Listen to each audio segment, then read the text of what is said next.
we've come to a point where our human condition, the zeitgeist, is driven by the fact that there's a consensus not to have a consensus about anything that's going on. That, in effect, the pendulum of humanity is not the movement between conservative and liberal. In my country, we don't have Republicans and Democrats, we have Remocrats and Dupublicans, which is a very funny line. The pendulum of humanity is the move towards consensus or the move towards the endpoints.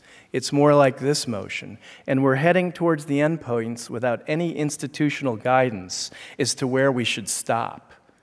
At the same time, and it's both at the same time, and the one end has, extreme fundamentalism, and let's say abstinence, and at the other end you have Ozzy Osbourne as the poster child for fatherhood. I mean, how do we get to that? And so we have literally, as a context, gotten to the point where what we really have the most is an abolition of context. There are no agreed-upon social norms. We have no social norms, and there's a crisis of confidence in both institutions and in authority. If it was 1960, and I asked everybody in this room to identify who was the best rocket scientist in the world, everyone who would have made an answer, because some people wouldn't know, but anyone who answered would have said Wernher von Braun. If I asked you who is the #1 rocket scientist in the world today, who would you say? I don't think anyone would know a name to even put there, although maybe some of us would. And so we have gotten to a point where if you think about reality, and take a good look at that picture, if you think about reality, there is no longer one reality because everybody can make their own. That was the real message of the Unabomber. He made his own reality. Actually, the real message of the Unabomber was that going to Harvard's no longer a guarantee. But thank you very much over here for that. And we've hit the point where we're living in a world that has become autocatalytic. Change has become autocatalytic. It's not about the rate of change or the amount of change. Change is feeding itself. It's kind of like the weather at Mount Everest. You can't predict the weather at Mount Everest because it makes it in real time, moment to moment to moment. It's the same kind of thing. And you must, as much as it would probably make John Locke roll over in his grave, give up on logic. Not that it doesn't exist anymore, but it's no longer the dominant organizing premise to society. And if you think about this for you, it made me think of the role of the outlaw and what James Joyce wrote, the great Irish writer of Ulysses, considered perhaps, actually he was recently named as the greatest writer of all time, with Mark Twain or Samuel Clemens being only second, that civilization may be said indeed to be the creation of its outlaws. Do you have a different relationship going forward with the outlaw than perhaps you had recently? And you must recognize today that authority is not a thing. Authority is a process. It's an interpretive process to which we seek the solidity of a thing.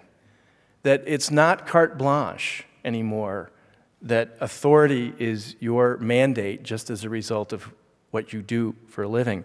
You have to have that be redefined as we go forth into this new world. So if we look at some of the drivers, and you've heard about these, and so in some ways it's a wonderful piece of opportunity for me to give converging validity at the same time as I hope I provide some new thought. Let's look at that, what I called a 20-year window. Of course, we're now looking at a 13 of that, but to me it was all pretty much the same. And you've seen at least parts of these building blocks. These are the 6 things that I like to study, and I'm sure you Sahil likes to study as well. But the social agenda, governance models, can policy keep up with the way we're changing? Should policing be helping more in this construction of the laws than it is just enforcing them as it goes forth? The social agenda now being driven so much by naive knowledge. I'd encourage you to think about the concept of naive knowledge sources, people who are untrained experts, like Grandma Moses was an untrained painter. On my biography, it actually says that I'm the Time Magazine 2007 Person of the Year. But so are you, Chief, Commissioner, and so is everybody in this room. And that's the point. The 2007 Person of the Year is you. Every single one of you in this room. What's going on in the arts? Something that is oftentimes overlooked, because we do draw our dominant metaphors around the predominant drivers of arts and sciences. So what's the dominant science as we go forth? How is value being identified and wealth being created? What's the driving economic model as we go forth? That will have a lot to do with determining where future crime will reside. And obviously, as we've seen earlier, what's going on in technology. So as we take those and we look at a world after an abolitionist context, it's appropriate to reference that there's always a dominant organizing premise to society. Yesterday we looked at the agricultural and the industrial and the digital. There was actually one that went before, which was hunter-gatherer, and I'm, as I've said earlier, posited that there's now the fifth great epoch in the 4 million to 5 million years of human prehistory and history, going all the way back to Lucy, the little bipedal hominid discovered by Don Johanson at the Institute of Human Origins. I used to debate with Don what was the single greatest moment in humanity, and of course he said that it was discovered or it was created, and I said, well, then what's the second greatest? And I eventually convinced him that the second greatest issue in humanity is that we collect things. It wasn't that you had a rock to smack your neighbor over the head with so that you could live and you take their carcass and they wouldn't. It had to be a pretty rock.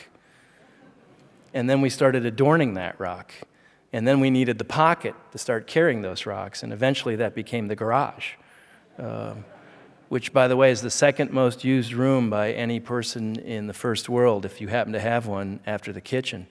And as a result, it's become decoratable space, if you talk to Hallmark, very successfully.